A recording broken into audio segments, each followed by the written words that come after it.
Let's summarize what we have learned so far. In order to complete the component, you must carefully examine the engineering drawing at the onset of the milling operation. Keep in mind the dimensions and critical tolerances. Select the correct raw material. Load the magazine with the required milling cutters. Keep the necessary measuring instruments and gauges handy. Plan and write the sequence of the operation. Switch on the machine and set the home position. Clean the vise jaws, workpiece and packing before setting the workpiece. Use packing to raise the level of the workpiece.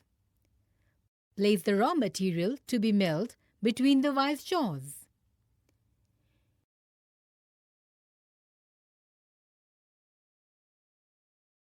Use the poppy dial gauge to check workpiece alignment. In case of accidents or errors, use the emergency switch to turn off the machine. Set individual tool offset position for each cutter in the program. Allow the milling machine to perform the operations as per the sequence in the part program. Remove the finished workpiece and cross-check its dimensions.